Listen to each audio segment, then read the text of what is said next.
Episode 3, Death in the Valley.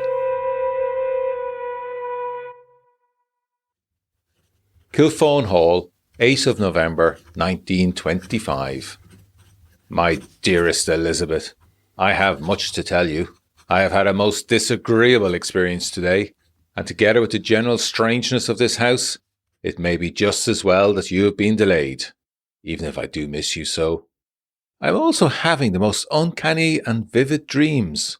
They fade quickly as dreams do upon waking, apart from a lingering sense of fear and dread.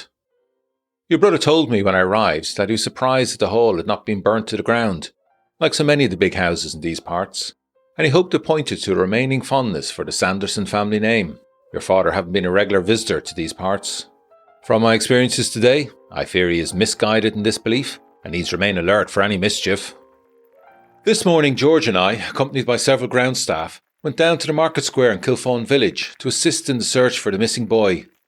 It was a dank morning, with a persistent drizzle that pattered noisily on our oilskins. In the thin light, buildings around us loomed blankly, dark wet streaks disfiguring them. There were 20 of us men huddled in the windswept square, and a short shopkeeper type with the air of a martinet divided us into 5 groups that would be dropped off at intervals along the river.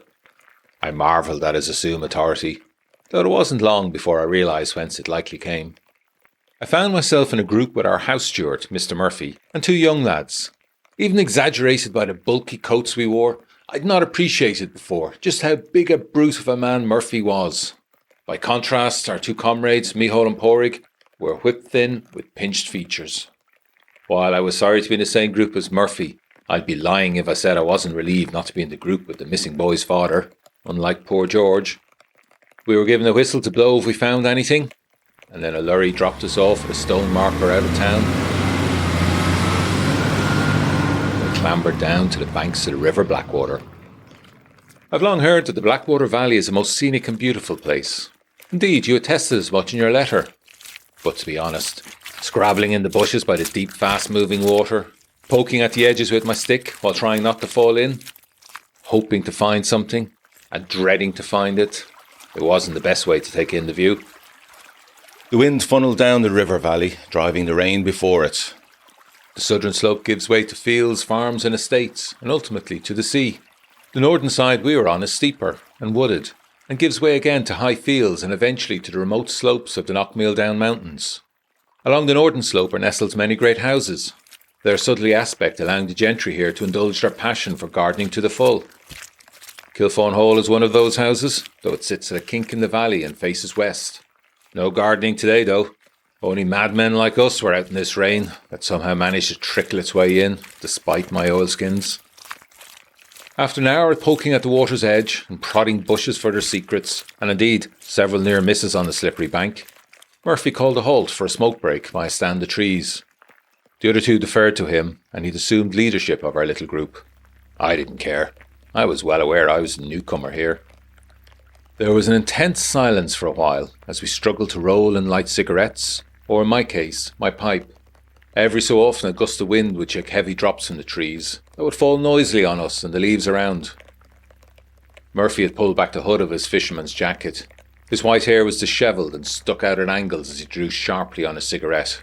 We puffed away in quiet camaraderie for a few minutes, or so I thought, until Micheál spoke.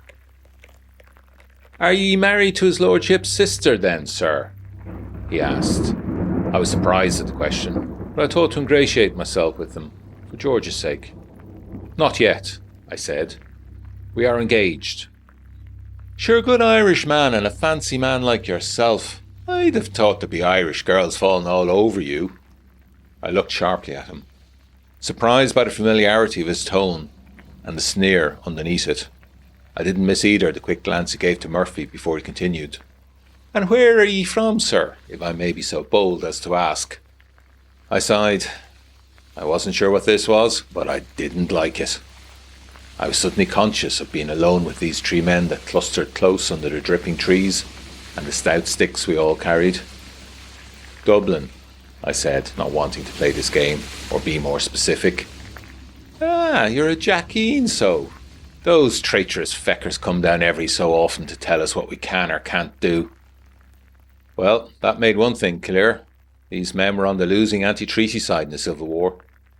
Is that you now? Come down to spy on us? Did they think I was a special branch man? Before I could give that the answer it deserved, Murphy dropped a cigarette and crushed it into the mud. Right, he said. Back to it. I stood there as the three men started off along the riverbank again. I wasn't clear what had just happened, but I was sure it wasn't over yet. We were at it for another hour, and now I was careful in how close I was to the others, alert for what might be coming, and not sure what I could do if and when it came. Mihal went in front, Murphy behind him and blocking out the view, then myself with Porrick to the rear. I tried dropping back and letting him past, but he always slowed to stay behind me. I found myself wondering if he might have a gun concealed in his jacket. We came to a place where the road bent down to meet the river, and a lorry, not the one that had dropped us off, was waiting for us there, pointing back the way we'd come. There were two men in the cab who nodded to us as Murphy led the way round the back. The rear was wooden-sided with a canvas roof. Gallagher's Butchers was emblazoned on the side in large letters over a picture of a pig. Mihal and Porrick clambered up into the back. Murphy looked at me, his expression unreadable. Up, he said. I hesitated, the familiar feeling of impending danger growing louder in me. Murphy stared at me. Suit yourself, it's a long walk back in this weather. He reached up with a strong arm and hauled himself in. I looked at the three men inside, sitting still on boxes and sacks. I suddenly doubted myself. Was I reading far too much into this? I find perspective can be difficult sometimes, after the war. They were probably just trying to wind me up, to get me to make a fool of myself. I sighed and got in. Porrick, said Murphy, get your arse off that box and let Mr. Ross have a seat. I would have preferred standing, but I was unsure of myself now. I took the offered seat, and then Mihal slid in too close beside me. Deliberately or not, I was trapped in the corner of the compartment. I ignored Mihal, who was humming a jaunty tune. There were no carcasses in the van, but the floor and walls were stained, and above Murphy's head was a row of empty meat hooks. The way back to town followed the river. Instead, we veered off up a road that rose through the woods of the northern slope. I looked at Murphy, and he stared impassively back. Flurries of heavy raindrops from the trees on either side rattled on the roof. Mihal's annoying humming petered out. We drove on in silence, apart from the labouring of the engine. When we were high on the valley side, the lorry pulled over and came to a halt with a squeal of brakes. The engine cut out, and one of the men in front banged twice on the panel separating us from the cab. Smoke break, said Murphy, rising and dropping to the ground. The other two followed. I realised I'd been stupid to get into this vehicle. Now I could only see this thing through. I remembered the fuss in Britain a few years ago in the War of Independence, when local forces kidnapped General Lucas while he was fishing on the Blackwater, near Fermoy to the west of here. He had been released after a month of drinking whiskey and playing lawn croquet with his captors. Somehow, my companions did not strike me as a croquet-playing sort. I dropped down to the ground from the lorry, my stick casually in hand. We were up high where the woods give way to fields of grass as the land levels out. Near us was the edge of a rocky crag. I wondered how far the fall from it was. In different circumstances and weather, the view would have been magnificent. The other three stepped close. I heard the two men up front get out, but they stopped short before coming round and joining us. I heard the rasp of a match and smelled cigarette smoke. We lit up also, though my pipe was the last thing I fancied, and we smoked in a charade of friendliness. After a while, Murphy said, "Lovely view, isn't it? I like to come up here to remind myself what it was we fought for. First against the Brits, and then amongst ourselves." I waited for him to continue, but instead it was Mihal that spoke next. "Mr. Murphy tells me you were a captain in the British Army, according to his lordship. Did you know, Captain Ross, there were two types of Irishmen who came back from the war in Europe? Three, if you count the dead. Those who picked up arms when they got home and fought their old paymasters, and those like you, happy to take their army pension, while in the end, Irish men fought Irish men. I said nothing. I'd seen more death than any of these men ever would. Why would I want more? Murphy took a deep drag on his cigarette and then straightened up and rolled his shoulders. It only emphasised how big a man he was. Micheál took a step back, out of my line of sight. "Right so," Murphy said.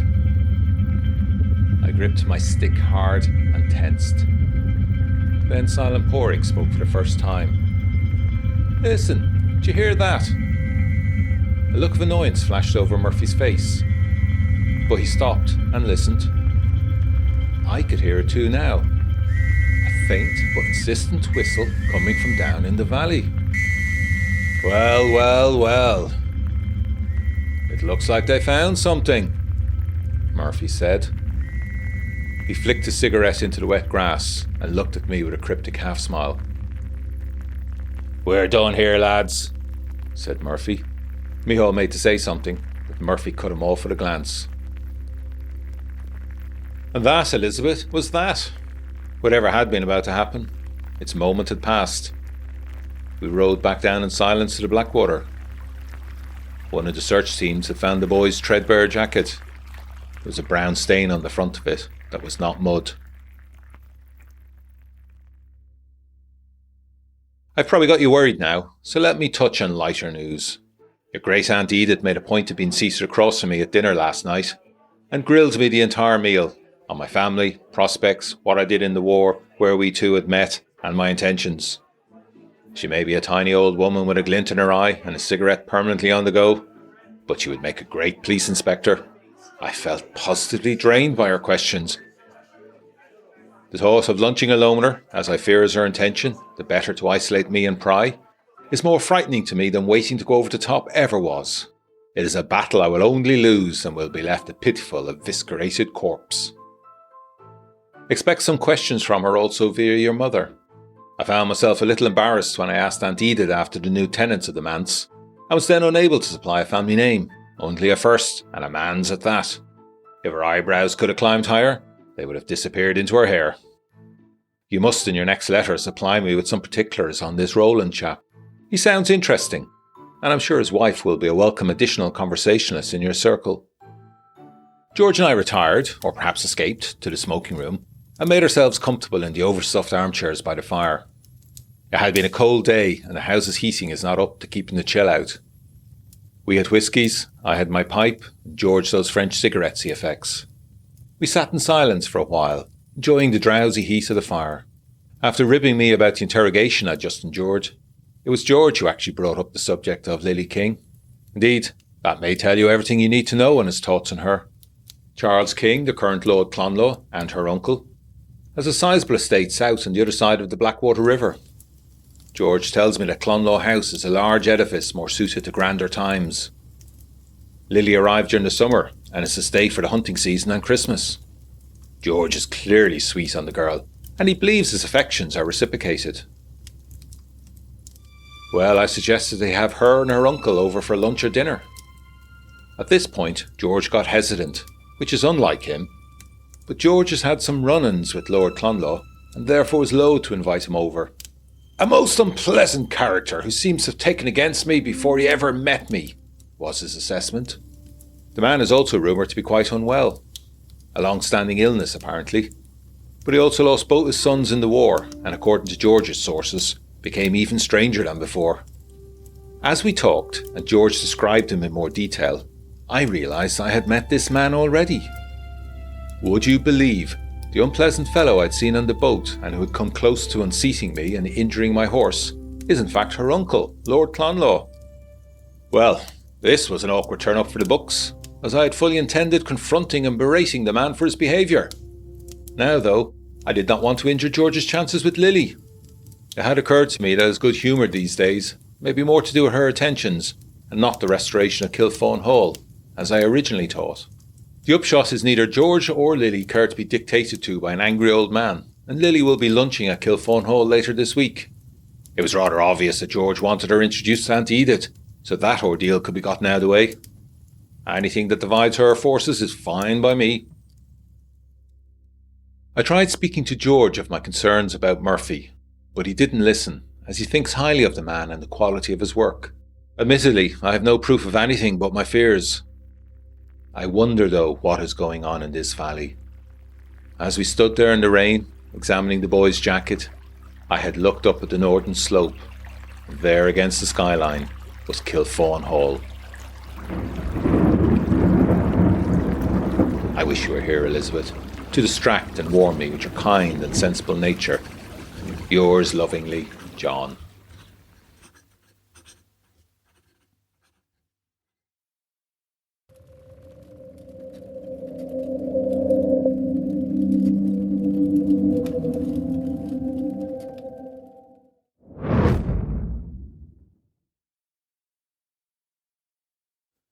The Interloper. Clatbury, Wilts, 12th November 1925. My dear John, it was a joy to receive your letter on such a dank, dark day as it is here, though I was distressed to sense that those dark moods that have beset you since the war are still active, albeit triggered by being put in such an alarming situation out in the hills. John, I do hope you are taking adequate care in what to you these days is really a foreign land.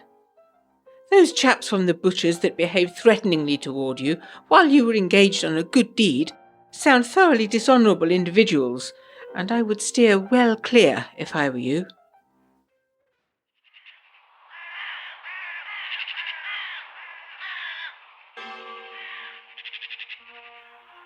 I felt it behoved me, yesterday being the armistice, to attend the local ceremony.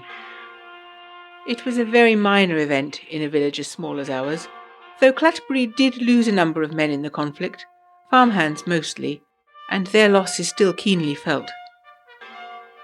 As you know, we did not move here until a few years ago, during the recent upset in Ireland, so I did not know any of the fallen personally. But it seemed fitting to join the village in mourning their glorious dead. It was a cold morning, and although I was wearing my grey woolen coat and burgundy cloche hat, I had no scarf or gloves, and I felt the keen air around my throat as I stuffed my hands, I hope not too disrespectfully, into my pockets. Mother didn't wish me to attend, but I made an excuse about running an errand to post letters to you, and left ere she had the chance to protest unduly. However, Dr. Mondrell did see me at the memorial, and made some sardonic remark about no point respecting the glorious dead if it meant I would soon become one of their number. I played it down at the time, but it is now leaving me unnerved. Perhaps he thinks my ailment is more serious than he makes out. I returned from the ceremony as quickly as I could, and have remained indoors ever since, enjoying boiled eggs, buttered toast, and plenty of hot tea by the fireside. However, I did receive a visitor in the form of Roland, who yesterday had been to market day in Marlford, and ended up seeing a newsreel in which he recounted a disturbance at the Armistice Day ceremony in Dublin. Smoke bombs were thrown amid general disorder. Roland warned me strongly against travelling to Ireland at this point, and made very disparaging remarks about the state of the place and its people, to which I once again forbore to respond. He must know of our family's long-standing connections to Ireland, but he prefers not to inquire of it. He had, however, visited a chemist in Marlford to obtain the required solutions for developing his camera film of the bonfire, and has invited me into his darkroom to assist in the procedure. I must confess I am very excited to witness this process, and would love to accept. But I fear the chemicals may be harsh and volatile, and aggravate my chest condition. Roland was dismissive of this, but has suggested I may be better off with some new sun-ray treatment available in London. It would be good to know your views on this matter. Interestingly, I found out why Roland has leased the manse by himself. He is an archaeologist, and is anxious to spend time in the Wiltshire Downs to study some of the ancient features of the landscape, the better to understand the pre-Christian souls who dwelt there and constructed the earthworks. Mother thinks it is a blasphemy to disturb these long-dormant sites, But I am curious about these people and their ancient civilizations. After all, without study and evidence, how can we ever learn? That is why Roland also embraces photography, so he can document the sites he visits and the general landscape. But I do think he needs to be aware that there can be an animus hanging about such places many centuries on. Take good care of yourself, my darling John, and write soon. Your loving fiancée, Elizabeth.